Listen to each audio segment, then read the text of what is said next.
So welcome everyone. Good evening, good morning, good afternoon, depending on where you are. Welcome to our Terra Talk. I'm Greg Findley. I'm one of the instructors for the Urials cohort of Learning for Action. And tonight, I'm pleased to welcome Dr. Chip Fletcher, who is joining us from Hawaii. Chip is a great friend of the Terra community, and he's been giving these guest talks since our very first cohort, and his talks are always considered one of the highlights of the course. I attended his talk when I was a fellow, and I have to agree that it was a highlight of my course, and it's a pleasure to welcome him here today.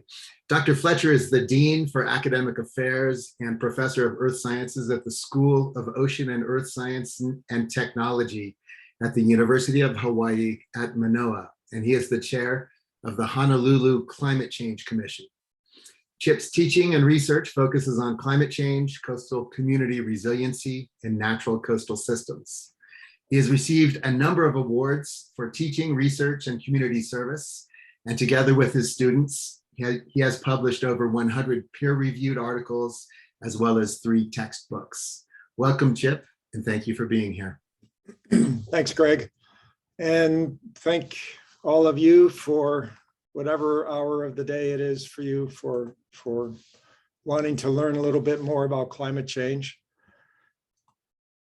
So I've got my PowerPoint on. Can you see this first slide? All right. It's good. So I'm going to talk about more than just climate change. I'm also going to get into biodiversity loss, pandemics, and human equality that is at risk from the first 3. So I look at these 4 as simultaneous overlapping global crises that together threaten the livability of large tracts of our planet. And so I'll begin with climate change. This is the history of Earth's surface temperature since the mid-19th century. We've had so far a net warming of about 2.2 degrees Fahrenheit or about 1.2 degrees Celsius. This is not much as far as temperature changes go, but you shouldn't think of it in terms of for instance, the temperature in a room where you might be. You should think of it in terms of your body temperature, right? So in Fahrenheit, our average body temperature is 98.6 degrees. 98.6, 99.6, 100.8 degrees. We're getting into a low-grade fever at this point. And we are on track to warm on the order of 5 or 6 degrees Fahrenheit. And it's equivalent to a body temperature of 104, 105 degrees. In other words, you're running a high-grade fever. And if this keeps up for too long, you need to go to the hospital and check yourself in because something is very seriously wrong with your metabolism. And one can think of Earth's surface as having a metabolism. And as we add even a little bit of increase in temperature to that, we see very dramatic responses from the living system as well as the physical systems that operate on Earth's surface. Since about 1979, when the first of a series of Clean Air Acts went into place, and we also saw beyond the United States, we saw Europe and China and other large nations throughout the last 30 to 40 years clean up their air, recognizing that clean air is a fundamental component of human health. The aerosols that are in the atmosphere from our manufacturing and had been reflecting sunlight, clearing out of the sky, allow more sunlight in, and we saw global warming really begin to take off with the 1980s. And huge benefits in terms of human health and longevity because we have much more clean air around the world, but it also allowed more sunlight in, and so amplified global warming. And the rate of increase is about 0.24 degrees Celsius per decade, or about 0.43 degrees Fahrenheit per decade. And this has been very consistent for the last several decades.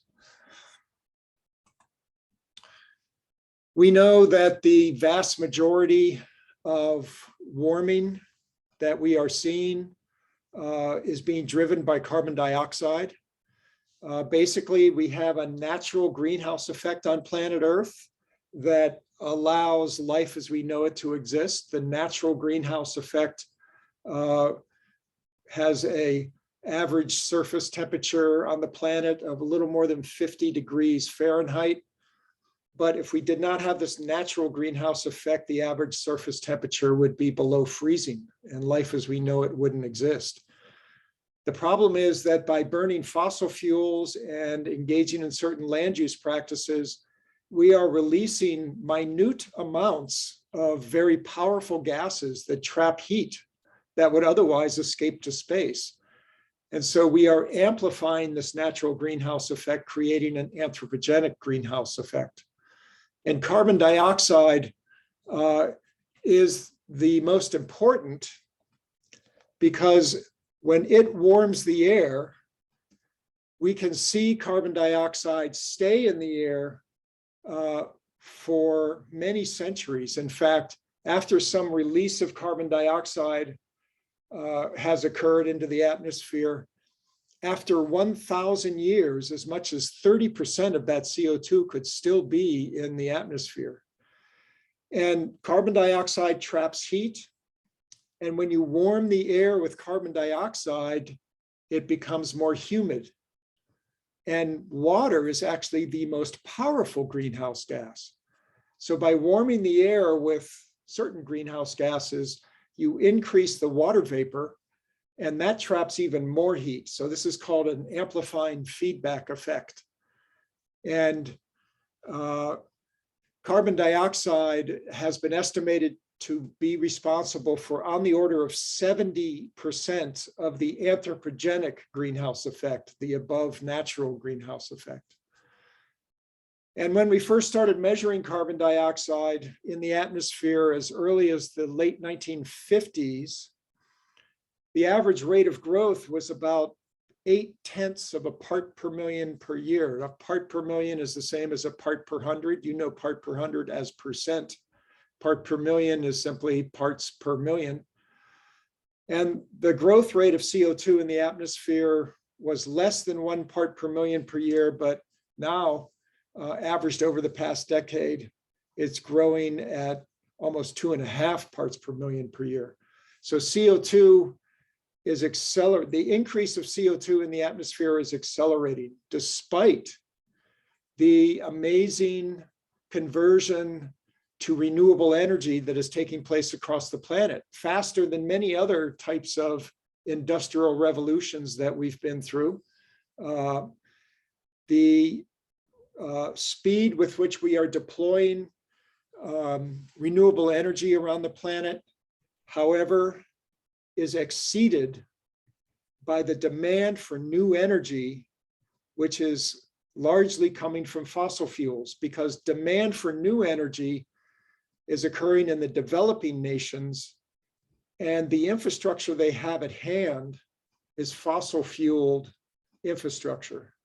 So as developing nations build hospitals and roads and develop education systems and reliable grids, they are doing so with fossil fuel because that's the cheapest and that's what's on hand. And so one of the fundamental solutions to this problem is for the developed world to assist the developing world by giving them renewable forms of energy so that they can get these socioeconomic systems in place as they so deserve.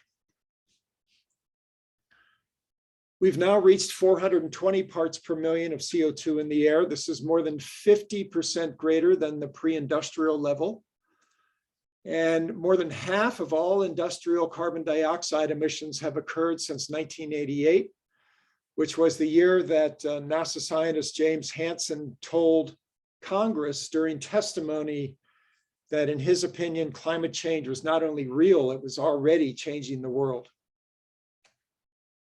That was a famous day because it was in the middle of the summer and it was an especially hot summer. And the windows were open in the Senate hearing room and everybody was in there with fans blowing on them. And here's James Hansen telling everybody that climate change is real and global warming is already occurring. But we have had to swim against a tide of misinformation and lies that have been funded by the oil giants, the oil industry. And unfortunately, with all the money that they have available, they've been politically very powerful. And studies by the US National Academy of Sciences show that the more you vote against environmental legislation as a member of Congress, the greater your campaign contributions from the oil and gas industry are. I mean, it's open public information that our Congress is corrupt when it comes to this issue of our sources of energy. It's public information. You can look this up in a journal called The Proceedings of the National Academy of Sciences.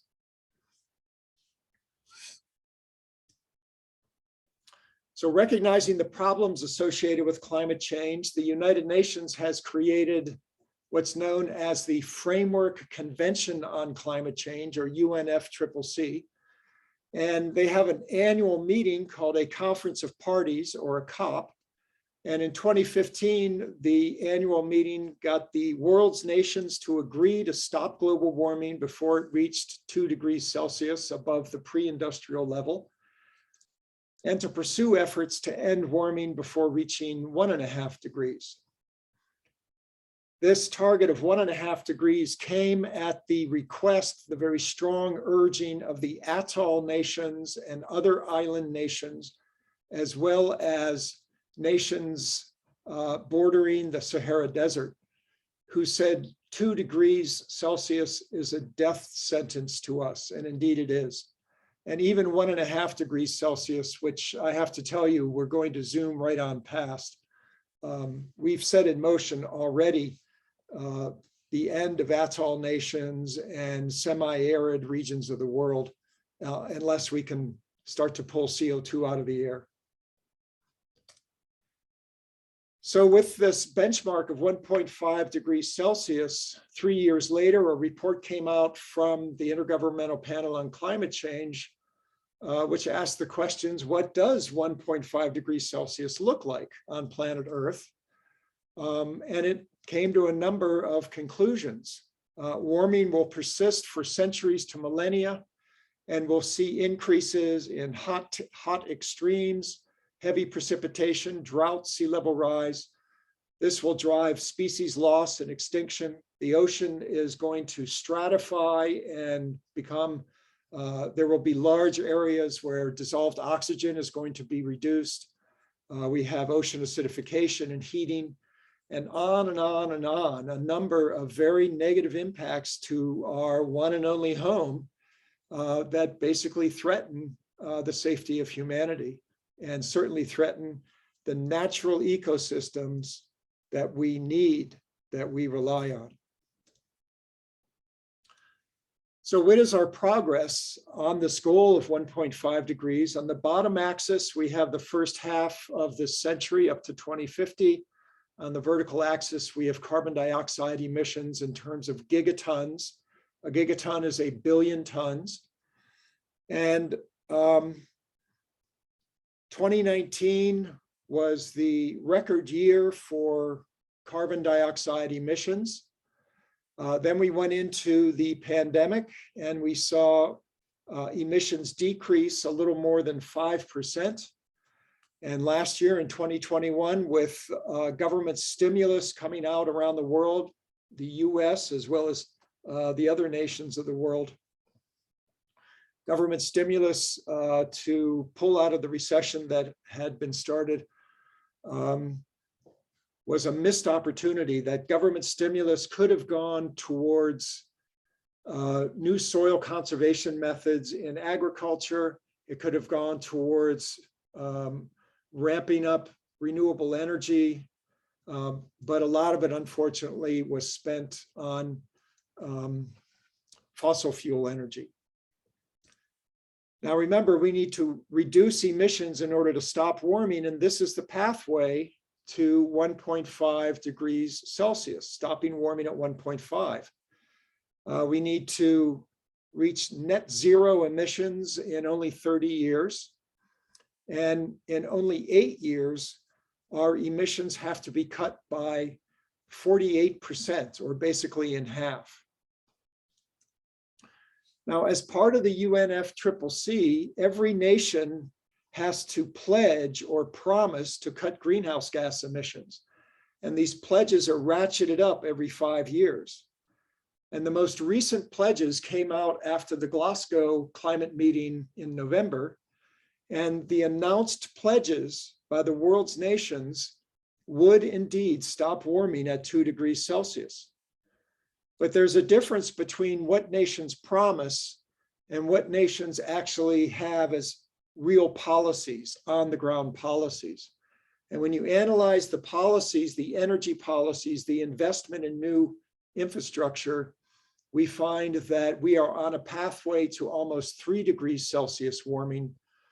And this represents a gap between promises and policies. And every year, the United Nations Framework Convention on Climate Change issues a gap report. And we should be getting a gap report here in the next few months. And it analyzes this difference and encourages the world's nations to bring their policies in line with their promises. So that's one problem, right? This gap. But we have another problem. And the Washington Post has done an in-depth analysis of greenhouse gas reporting and found that on average, emissions are underreported by 23%. We also know that methane emissions from the energy sector are underreported by 70%. And methane is a very powerful gas, which is responsible for about 30% of global warming. It doesn't stay in the atmosphere as long as carbon dioxide, but if we could cut methane emissions quickly, it would have a rapid effect on limiting global warming. So underreporting of these powerful greenhouse gases is not taken into account in the UN Framework Convention on Climate Change. We also know that the permafrost has now turned to a source.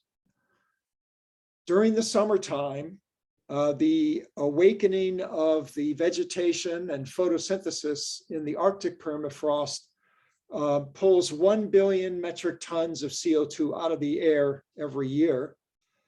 But in the winter, 1.7 billion tons is released. And this means that the Arctic is now probably a net source of emissions. And this effect is also not accounted for in the national pledges to the UN. Now, on average, every year, about 86% of our carbon dioxide emissions come from burning fossil fuels. And about 14% come from various types of land use involving either deforestation or farming of open soil. These fields of open soil are oxidizing. The carbon in the soil meets the oxygen in the air and forms CO2. So fields of open soil are streaming carbon dioxide and methane into the atmosphere. But if a new type of farming were to take place involving cover crops, that is ground hugging crops, and also we got away from furrowing and turning over the soil, we could actually change our agriculture fields into a sequestration of carbon, and those soils would be major sources of storage or major sinks for carbon storage. So this is called regenerative agriculture, and there's a slow increase in regenerative agriculture awakening around the planet, but unfortunately it is slow. So of this CO2 that is released, 46% goes into the atmosphere and traps heat that would otherwise escape to space. 31% is absorbed by photosynthesis on land. The terrestrial photosynthetic community pulls about 31% of that CO2 out of the air. And about 23% of that CO2 mixes with water and forms an acid called carbonic acid, and this is called ocean acidification. Now, unfortunately, this terrestrial biome component is beginning to fail. So let's examine this. Plant photosynthesis removes CO2 from the air, but plants also engage in what's known as respiration, where they release CO2 and water vapor back to the air. And this is why, if you look at the CO2 monitoring, you see that CO2 increases in the wintertime and then decreases in the summertime. This is photosynthesis in the Northern Hemisphere, which is 60% land. The plants awakening in the spring and summer and pulling CO2 back down, and then going into dormancy in the wintertime and releasing CO2 through respiration. However, photosynthesis has a thermal limit. It has a heat maximum. And beyond this heat maximum, photosynthesis sharply declines, but the plant continues its respiration. So respiration increases. So plants go from reducing their intake of carbon, but increasing their outflow of carbon. And so overall, if you look at the world's photosynthetic community, they have actually crossed over this tipping point for about 1/4. In other words, for about 3 months, and then have come back because of short-term spikes in temperature, right? We have this long-term annual average global warming, but there's lots of variability in there. And that has already, on occasion, driven each of the photosynthetic communities on land past their thermal maximum temporarily.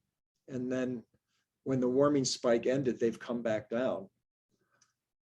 So with continued emissions, this carbon uptake on land is being degraded, and we may lose half of it in only 2 decades, based on the estimated rise in temperature that'll take place, which will be about 2 to 4 degrees Celsius. So this effect is also not accounted for in national policies. All we need to do is look at the Amazon, for example. Now, the Amazon contains more than half of all the tropical rainforest on the planet. But it is being logged and mined. Hunting, deforestation, damming, drought, and tree mortality are taking place with increasing frequency. And over the last decade, the Amazon has lost 1/3 of all its biomass. It's also lost about 17% of its its forestry. And during the past decade, the Amazon released estimated 18 billion tons of carbon dioxide, but only photosynthetically absorbed 15 billion tons. So it's now thought that the Amazon is a source of greenhouse gas emissions as a result. Another study tells us that 15 years ago, all of the world's tropical rainforest released about 1 billion tons of CO2 on average per year. But in the past 5 years, it released twice that. It released about 2 billion tons of CO2. And 82% of where this conversion from absorption of CO2 to release of CO2, 82% was the result of agriculture, mostly deforestation to plant soy and maize, largely to feed animal agriculture, beef, pork, chickens. And this represents an acceleration of forest carbon loss. And it's interpreted now that all of our existing strategies to reduce forest loss are not being successful, because here we see this observational data, satellite data, that we are continue to lose huge amounts of forest due to human agriculture.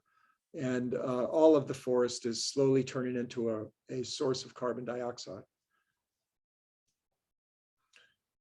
So the net result here is that we really need to see beyond the numbers that come out in the headlines in terms of how are we doing in terms of converting from fossil fuel driven powered society to a renewable energy powered society. That conversion, that change is taking place with increasing acceleration. However, we may have already set in motion competing biophysical processes that in a sense have passed tipping points and may be working against the efforts that we've made so far in terms of cutting our emissions. Now, the world is also experiencing dramatic increases in heat. And there is what's known as the wet bulb temperature or the heat index. And this basically is a way of measuring humidity and heat, because the human body is a heat machine. Our metabolism needs to release heat through our skin. Heat from our metabolism is taken to our skin by our circulation system, by our blood system, and then that heat escapes through the skin. However, as the air temperature gets higher and higher, and as humidity gets higher and higher, this heat release from our bodies becomes less efficient. And our blood system works harder and harder to carry heat to the skin because the organs are starting to overheat. Well, in the same way, the blood system then is moving towards the skin, but it's leaving the organs deprived of oxygen. And we experience heat disease initially in the form of organ failure, because they're losing blood as heat attempts to offload, as blood attempts to offload heat through our skin. And so as the humidity gets up, as it rises, you don't need as much temperature. The temperature doesn't have to be as high. It's this combination of extreme humid heat that marks the danger zone for humans. And 35 degrees Celsius wet bulb temperature actually marks the human physiological limit, where a perfectly healthy person sitting in the shade with a fan or air conditioning blowing on them and all the water they wanted, when exposed to 35 degrees C wet bulb, will not last 6 hours. It just becomes too hard for the human body to continue to operate. And this extreme humid heat has doubled in frequency around the world in the last 50 years.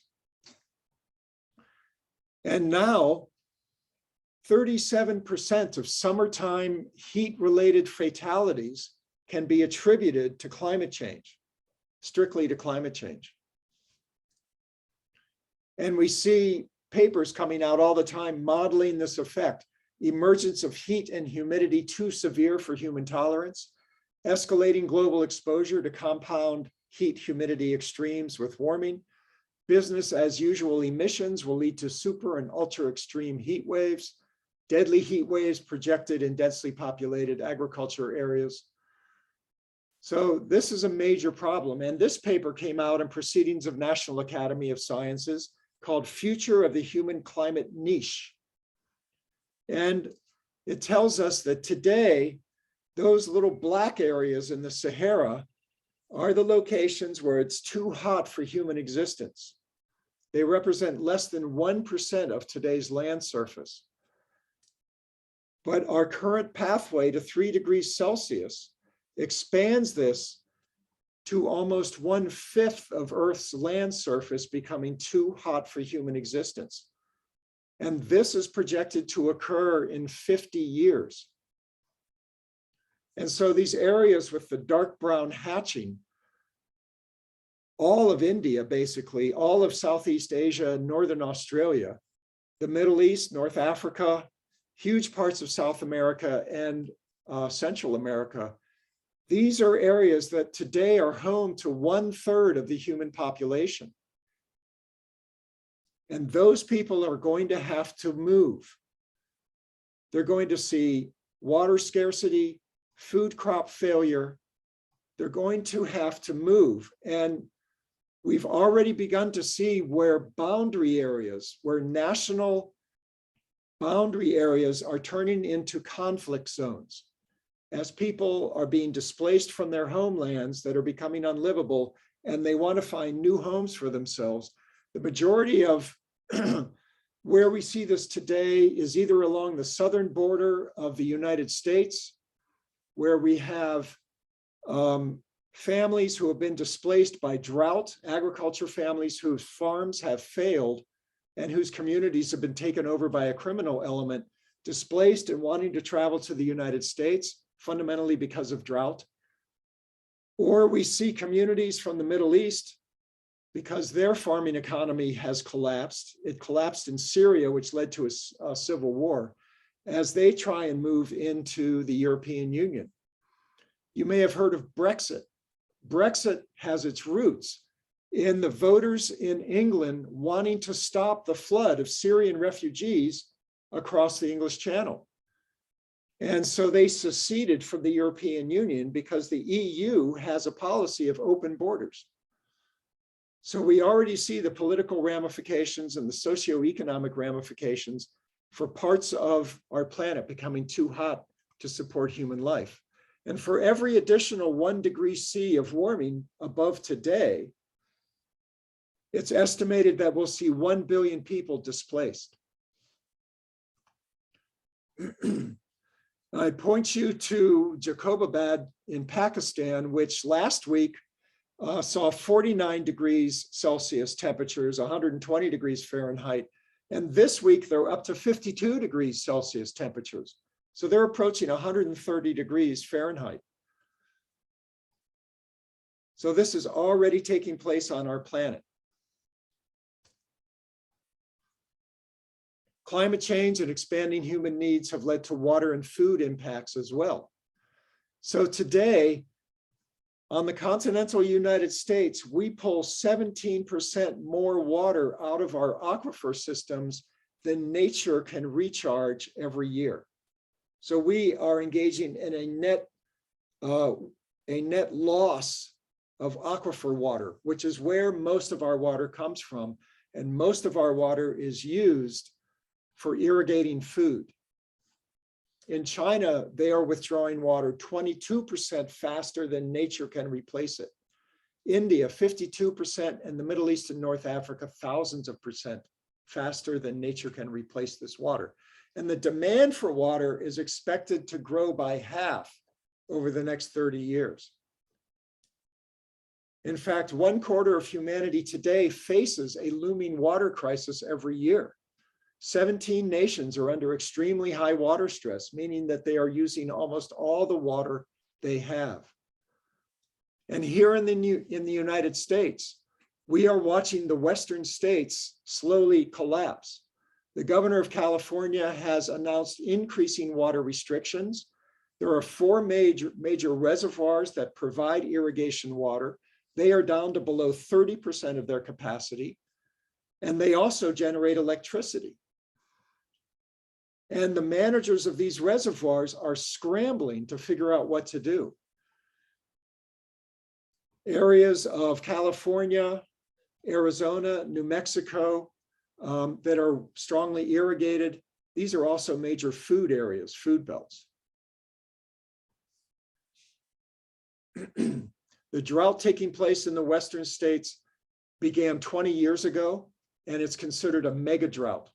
And there are examples of mega droughts when you look at tree rings in the Western states that last centuries.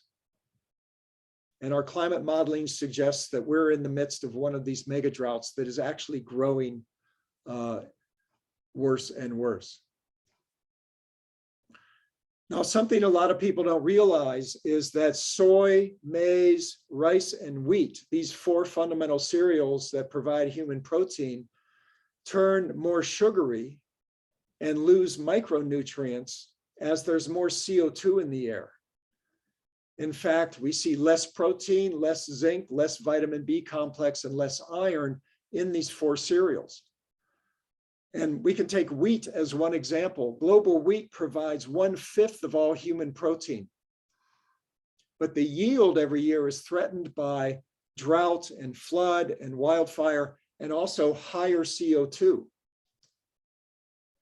By mid-century, the demand for wheat is expected to increase 60%, but the actual yield is projected to decline by 15%.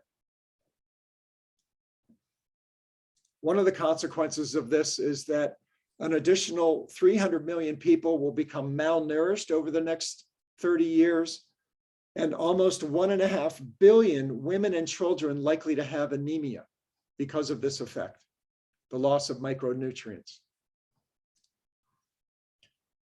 The World Bank has issued several reports. The most recent projects that rising sea levels, water scarcity, and declining crop productivity could force 216 million people to migrate within their own countries over the next 30 years, with hotspots emerging in sub-Saharan Africa, North Africa, South Asia, East Asia, and the Pacific, Latin America, and Eastern Europe and Central Asia.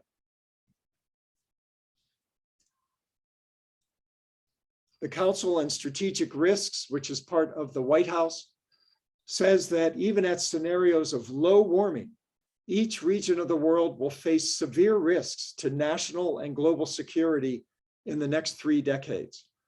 Higher levels of warming will pose catastrophic and likely irreversible global security risks over the course of the 21st century.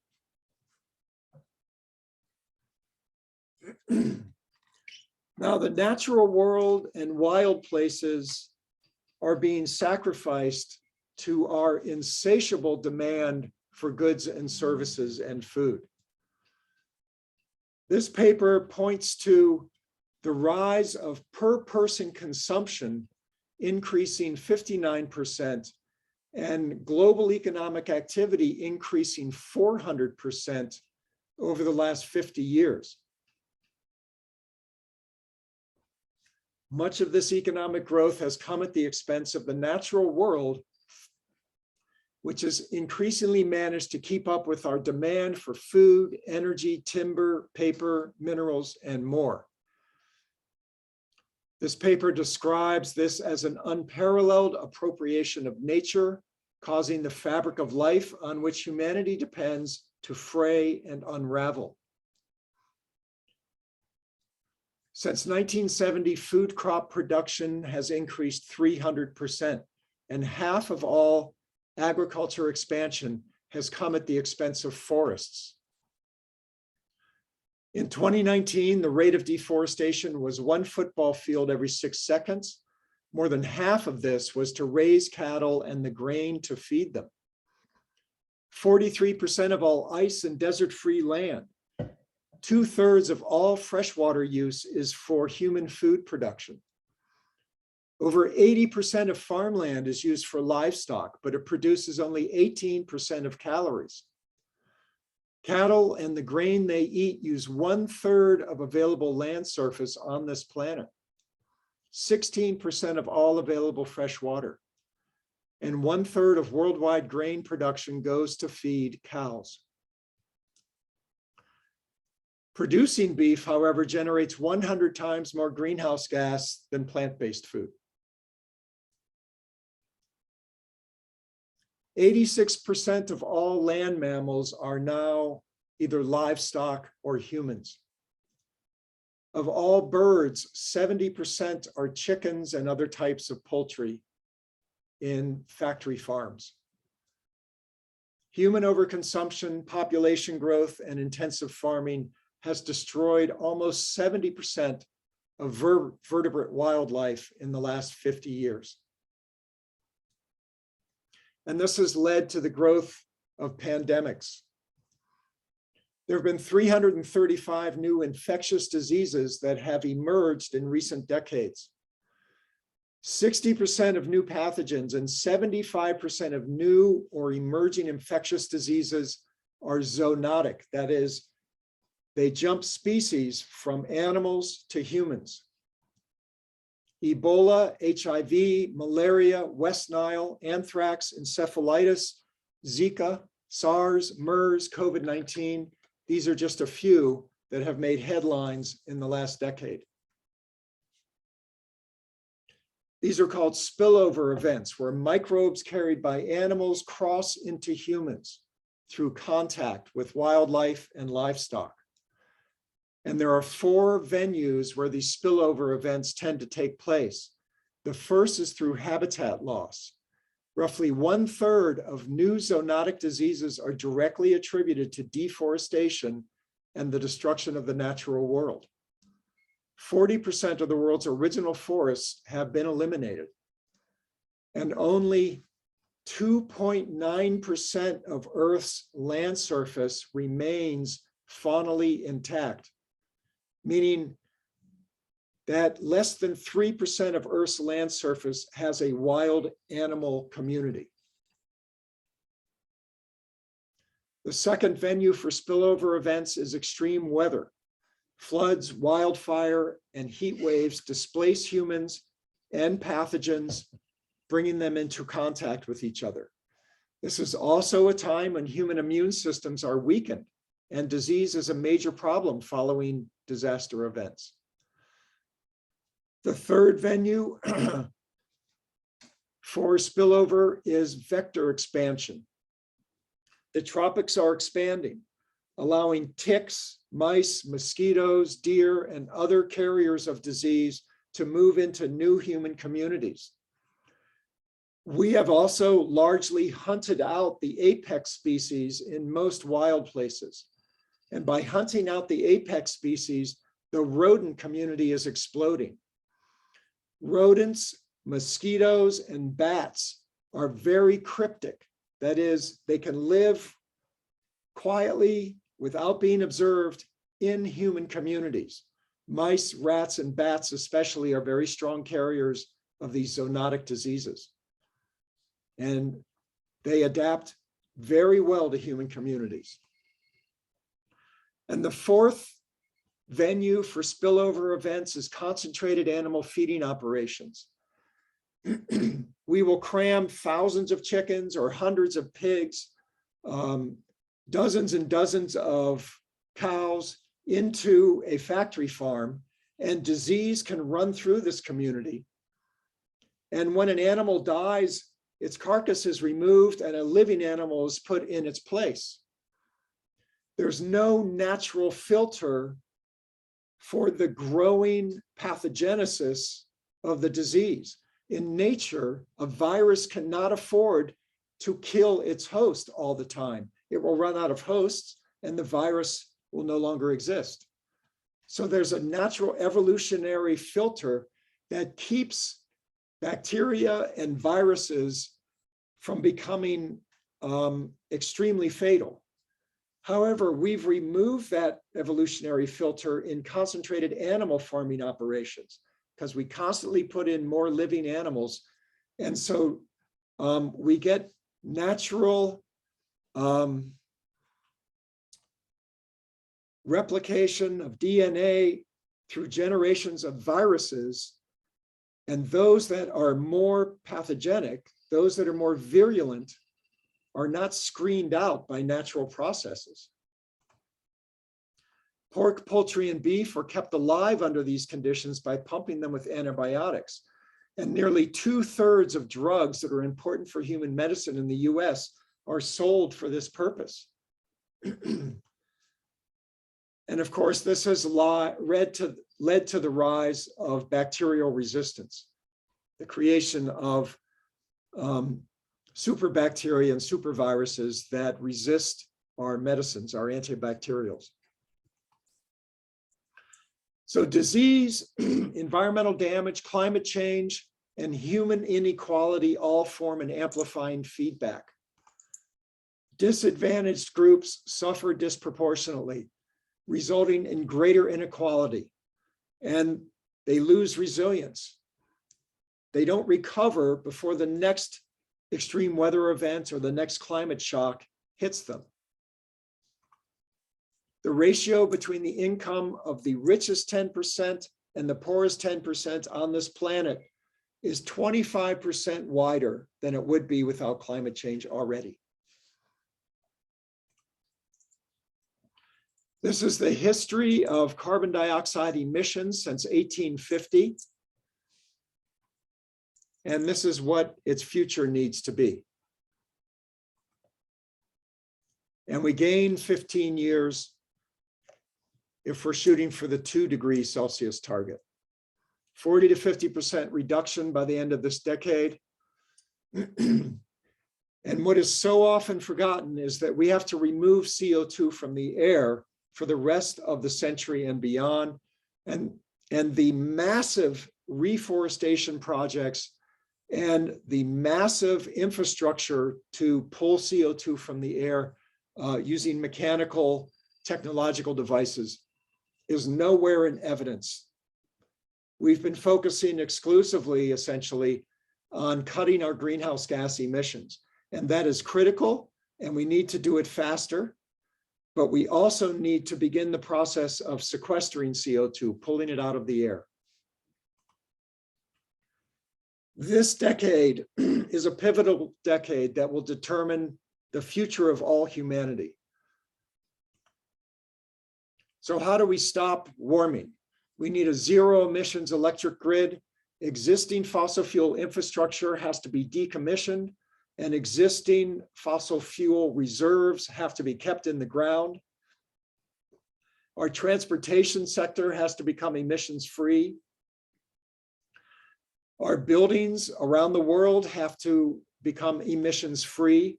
This means retrofitting for efficiency and for non-fossil fuel energy sources on the order of 1/3 to 1/2 of all buildings on this planet in the next 8 years. There needs to be an agriculture revolution. Ag is the single largest individual sector of emissions. We need to reduce animal meat consumption, increase plant-based proteins, and engage in sustainable food production using cover crops and crop rotation and minimum tillage, and start treating the soil as a carbon dioxide partner rather than a source. This is called regenerative agriculture. We need zero emissions industry, zero emissions cement production, zero emissions steel production, and green investment. The investment community needs to focus stronger on providing the financing for accelerating all of these. Green investment last year or 2 years ago in 2020 was about $900 billion, and it needs to be on the order of $2.75 trillion. We also need to achieve certain social tipping points. Society has to recognize the immoral nature of fossil fuels, and the consumer economy, where we are consuming the natural world, which is our lifeline, needs to transition into a more circular-oriented economy. Every part of society must experience transformational change. And I'll borrow the quote from Lord of the Rings: "We don't choose the times we live in. The only choice we have is how we respond." And I'll end with that. And I think I've left a few minutes for questions. Thank you. Yeah, thanks, Chip. Always a sobering talk, but important. So thank you very much for that. We do have a number of questions. It is 7 minutes before the hour. And so I don't know if you can stay for a few minutes after. You can let me know about that. But yeah. Okay, great. Absolutely. And I know some of you probably can't, and it's fine to drop off, but we'll start to go through the questions, and I will start with those who've gotten the most votes. The first question is about a lot of corporations' goals to reach carbon neutrality include planting millions of trees. And the question is, how effective is that? Would that have a negative effect in the winter when the plants are respirating more CO2 than they're taking in? And also, as another question was about photosynthesis becoming not working as well as the plants warm up, and does that make afforestation and reforestation less of a solution? So this is not a black and white issue. We certainly need 30 to 50% of the continental land surface to be reforested. But planting trees is not going to get us out of this issue, right? The house is on fire. Putting up smoke alarms is not going to stop the house. It's already on fire and burning to the ground. But studies have shown that in the first 2 decades of a new forest, it's actually a source of greenhouse gas emissions. It takes 20 years or so on average to get the carbon out of the air down into the root system. It's the soil and the root system that is actually holding 60 to 70% of the carbon in a forest. It's not in the trunk or in the leaves, it's down in the roots, and growing that root network and the fungus network, especially in that soil, takes a long time. So trees are important, but counting them as an offset against your carbon emissions anytime before 2050 is a falsehood. Thanks. The next question is about direct air capture, carbon dioxide removal. And the question is, could you talk a little bit about the technologies to remove that? And I'll add to that question a little bit of how far along are they in getting to where we need them to be in order to scale them? So I was at the Glasgow COP meeting in November, and on the way back to Hawaii, I stopped in Iceland for a week, and I visited their geothermal power, hydropower, and they also have a direct air capture plant, the largest one in the world. It's run by Climeworks, and they pull down 4,000 tons of CO2 per year. All we need is 10 million more of them to counteract what we release every year. So CO2 is pulled out of the air using membranes. Giant fans, actually not that giant, sort of the size of my office, pull air across a membrane. There can be a wet membrane or it can be a dry membrane where the CO2 will react with chemicals on the membrane and be bound. And in the case of the Iceland plant, and they won't reveal, it's a private company, they don't reveal the details of this technology, but they then, on a regular basis, every couple of weeks, they pull the CO2 out of their capture facility and they inject it into the ground. And if you combine carbon dioxide and dissolve it in water, and then expose it to the most common type of rock on the planet, which is a silicate rock, or the minerals are made of silica, it will react with the CO2 and form a new mineral. It's called weathering. That mineral is called calcite. And so you lock that CO2 permanently in the ground. And volcanic rock is very good at this. And so Iceland is a volcano, Hawaii is a volcano, much of the Pacific Northwest is volcanic rock. You can inject the CO2 into the ground and it will react with the rock and be permanently sequestered. Likewise, you can powder volcanic rock and spread it on your agriculture fields, and that can greatly enhance the sequestration capacity of the soil by basically doing the same thing, only it's ambient air. Now, one thing we're trying to do in Hawaii is to pull CO2 directly out of the air, break the CO2 molecule and create CO, carbon monoxide. And if you combine that with green hydrogen, you have a hydrocarbon. and we can make jet fuel. And we are a tourism-based economy, and we rely on tankers coming from Alaska and Libya, and up to a month ago, Russia, to bring us the oil, and also coal comes in on tankers to Hawaii, and we refine it to create aviation fuel and gasoline. Well, we're going to become more and more isolated as supply chains break down, and we see more and more isolationism, political isolationism taking place around the world. And so we are looking at our refinery being a direct air capture refinery where we create a synthetic fuel. Now that's a zero, that's a net zero, because you're burning then the carbon that you pull out of the air, but at least you're not contributing more fossil fuels to the atmosphere. Thanks. Yeah, that's it's got to scale quite a bit. If you said Yeah. 10 million more of those Climeworks plants. 10 million more. Another question. Basically one for every gas station on the planet.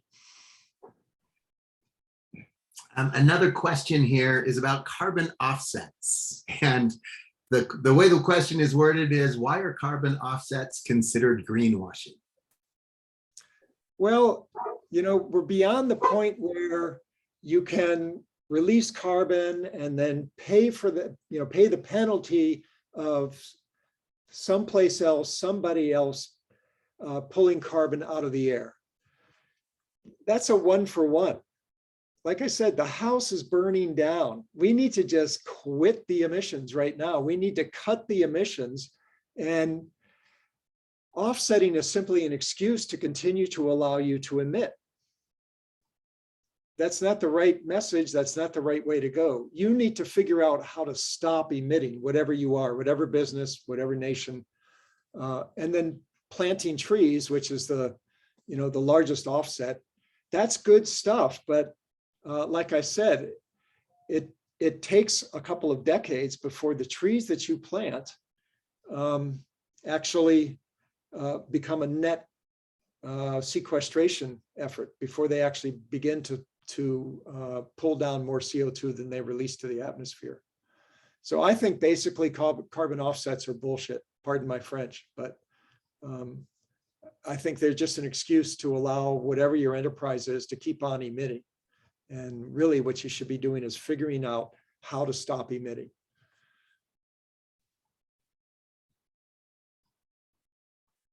Oh, you're muted, Greg. Yeah, sorry, my dog was barking. I didn't want you to have to listen to it. So I'm going to jump to a question that's not quite as highly upvoted as some of the others, just because some people may be dropping off. And the question is, are there any truths to claims that there are positives to the changes happening today? So those who say that maybe climate change is good in some way, including increases to arable land, is the example used here. So, you know, the soil to grow food is not just melted permafrost. Actually, soil to grow food takes a while to produce. Nature takes a long time to produce agriculture fields. And as the climate zones migrate to the north in the Northern Hemisphere, it's not as if you're just automatically turning on big tracts of Canada to enter the food production system. It's not that linear. Canada already produces huge amounts of food. And even going up, climbing up hillsides, you know, as biomes and climate zones migrate up in elevation in order to regain the same temperature band, that doesn't mean you have the same precipitation band. It doesn't mean you have the same rainfall. In fact, we see growing drought everywhere on the planet, except for a few locations. So frankly, no, I don't see anything good that in any way offsets the negative coming from climate change. You're muted. Thanks. We also have a number of questions here about what we should do, but the first one of those is, how can we help private citizens understand climate change and what they can do in their daily lives to combat it? Well, I get a daily dose, a daily feed into my inbox of climate news. And one of the newsletters I get is from a website called Carbon Brief. There's another one called Inside Climate News. And so if your news, if your information includes climate change information, you're going to become a source for your friends who perhaps are not plugged into that. So simply spreading the word about climate change in the way that we all do with our friends, spreading information is important. And also pushing out articles and things that you see, whether you are on Twitter or whatever you're on, just pushing those out for the general awareness of other people who may not have seen those articles. That can be very effective. So that's just one way to spread climate information. If you want to be more systemic, we need our education systems to build their curricula around climate change, because this is an all-encompassing issue. So teacher training is important. And it's not just a science topic by any means. It's an art topic. It's a literature topic. It is a social and emotional topic, as well as science. Names of the newsletters: Carbon Brief is the website, and another one is Inside Climate News. And there's a third that I'll look up here in a second.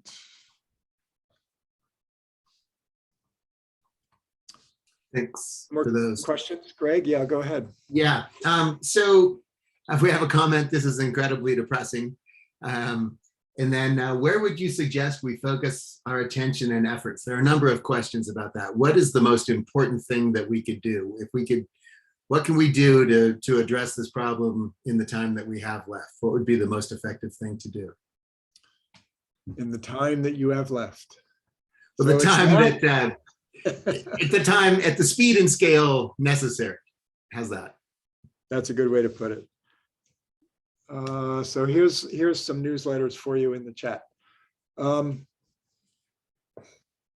first of all, I want to tell you that one of the mechanisms that the oil and gas industry has been using is that you need to change your lifestyle because you're responsible for climate change. And there's a certain amount of truth to that, but it's also been shown that changing our lifestyle is not sufficient, not nearly sufficient to get us out of this problem. Now, it's a moral question about changing your lifestyle. We certainly don't want to just sit off to the sideline and watch, the rest of the world figure out how to solve this problem. Everybody needs to be part of it. But we should not walk around filled with guilt, because that's exactly what the oil and gas industry is trying to get us to do. And it's the same thing with the tobacco industry. They tried to guilt smokers into accepting responsibility for the deadly product that they were advertising so eagerly to children and the rest of us. Number two point I want to make, it's been shown in studies, the most impactful step anybody can take is to eat less meat, eat less beef. And hey, by the way, it turns out it's good for you too. So, if you eat a lot of beef, try just cutting it out one day a week. And then, a month or two from now, try 2 days a week and get yourself weaned off of certainly beef. And you may as well get weaned off of chicken and pork as well. Putting a solar panel on your house is important. It's expensive, but there are lots of government subsidy programs out there. And then once you have that, an electric vehicle, try to charge it during the daytime if possible. My favorite car ever is the Nissan Leaf that I drive. I have a very lead foot. I'm the first one off when the green light turns. And boy, the electric car is not suppressing that at all. The thing takes off. There's no hesitation. So I'm having a lot of fun driving my electric vehicle. And I heard Ford just came out with an electric F-150, which is the #1 selling vehicle of all time for the last decade, every year after year after year. So we now have an electric pickup truck. And there are lots of other things. The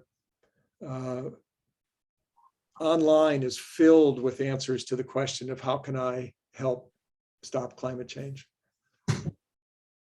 By the way, I saw a new documentary on Amazon Prime. I don't know how much of an international audience I'm talking to here, but if you get Amazon Prime, this documentary came out last September, and it's called Eating to Extinction, I think. Very powerful. It reiterates a lot of the stuff that I've been saying to you. It talks about our food system and how that is responsible for a lot of the problems we're encountering along with climate change. Great, thanks. You talked about the pandemic, recovery from the pandemic, and how the stimulus was a missed opportunity. There's a question, could you just explain that a little bit further? How was that a missed opportunity? Well, so stimulus money is issued by governments to spin business back up, and we should have put far more stimulus money into the solar industry, the wind industry, energy efficiency retrofits of buildings. There's an enormous amount of wasted energy, and increasing efficiency is sort of low-hanging fruit that will also save you money. We should have been subsidizing farmers to engage in regenerative agriculture. In fact, we should be penalizing food companies that do not produce their food from regenerative agriculture. We should be taxing them. And so that the stimulus money was very broadly spent. Some of it was spent in renewable energy, but in my opinion, it should have been much more focused. How about to clarify, you talked about the thawing of the Arctic, the permafrost, and plant thermal maximums. And there's a question to clarify, are those accounted for in the mainstream climate models referenced by the IPCC? You talked about in nations' pledges and other things, but are they in the climate models predicting the future for us? Yes, the latest IPCC climate modeling includes the latest information on the permafrost and the latest information on the decrease in photosynthesis. There's a question here on getting to a zero emissions grid. Could that be done with purely renewables like wind and solar and batteries, or do we need nuclear power for that? So I think nuclear should be on the table, but traditional nuclear takes a decade to permit and then another decade to build, and it involves huge amounts of concrete, which is a big CO2 source. So, on your way to building a traditional nuclear power plant, you're releasing so much CO2, it may take you 20 years before you counteract that. However, there's also downscaled nuclear, smaller scale, sort of community scale nuclear power, and they have increased the safety of some of these smaller systems. So I think those should be on the table and should be considered as well. Great, thank you. And we're starting to get fairly late into our time here. I'm going to ask a question that's not on here, but I know it's often asked, which is, how do you get up in the morning every day to go to work, knowing what you know? And do you have hope, or what keeps you going in this work? So probably a decade ago, I was in a pretty dark place, and writing about climate change for a book I published called Climate Change, What the Science Tells Us, published by Wiley. It's a textbook. Don't even go to buy it. It's like over $100, ridiculous, stupid textbook prices. I'm embarrassed by it. But doing a deep dive into it, and then I've written another textbook on geology, and I did a deep dive chapter into that. And then Al Gore came out with his second movie, and I was asked to take questions after Al Gore's second movie, and I was up on the stage after the movie ended, and I was asked a question, and I broke down crying in front of 300 people. It was a real moment. And in fact, if you go online and Google nature climate change, ecological grief, this is actually an official psychosis now. Ecological grief, it's called. And they say the first people that will experience ecological grief are going to be climate scientists who come to understand the depth of this problem. Add to that I was turning 60 and, you know, the PTSD of a lifelong person. We all carry some degree of PTSD, I think. So I was in a pretty dark place. But I managed to keep my humor. And actually, by giving these talks, I give talks all the time.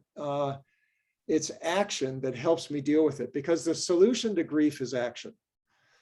And you mentioned hope.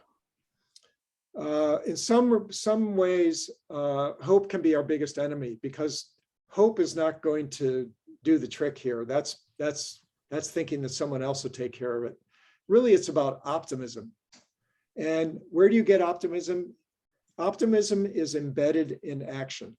So the more you do about this issue, whether it's giving talks like I do or going out on the street and protesting, hopefully climate protesters are going to start to wake up again, changing your diet, looking into solar panels, whatever it is you do, that's action. And that will help you deal with this. It'll make you feel better, and it will give you some optimism about the future. Thanks. And that's my cue to always remind everyone that you're in a program called Terra.do, not Terra.edu. And the goal is to learn, of course, but it's then to go do, to take action. So you're on the first step of that right now by being here. First, you got to learn about it, and then go do, go make a difference in the world for all of us. And I have to agree with Chip. I wasn't asked, but action is what keeps me alive and keeps me going. Yeah, don't let this paralyze you. Don't let this talk paralyze you. This talk is meant to shock you and to put you into ecological grief so that you heal yourself through action and optimism. Well, thanks very much, Chip. There's one last question I'll throw out. I think it just came up a little bit ago, which is, at the institutional level, what are the most promising levers of power? The US federal government isn't stepping up right now.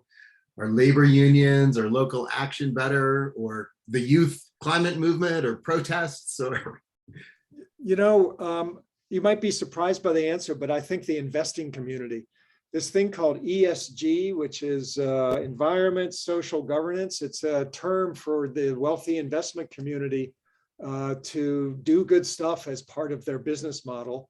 And you know, year by year, we're seeing the investment community go from 850 billion green investment to 950 to $1 trillion. I think this year they're going to get up into $1.5 trillion in green investment.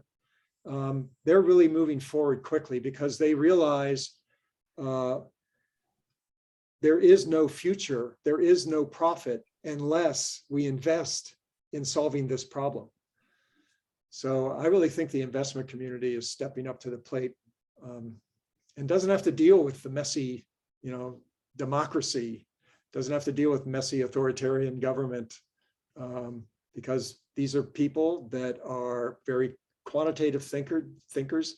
They're very scientifically based thinkers, and they don't want to lose their money. So thanks. That's where I find a lot of bright effort. Awesome. Well, thank you very much, Chip. Really appreciate the talk. It's sobering. We appreciate you taking action by coming to talk to us, to give us the truth here, and for empowering us to go do action, take action on our own. So thank you once again for a fantastic talk. And thank you all for joining us. Really appreciate it. We will share the video, and we will encourage everyone who missed the event to watch it, because in our labs this next week, we're going to talk about this talk quite a bit. It'll be a big part of our lab sessions. So again, thanks very much, Chip. We really appreciate it. And goodbye to all. We'll see you guys. Take care. Stay safe.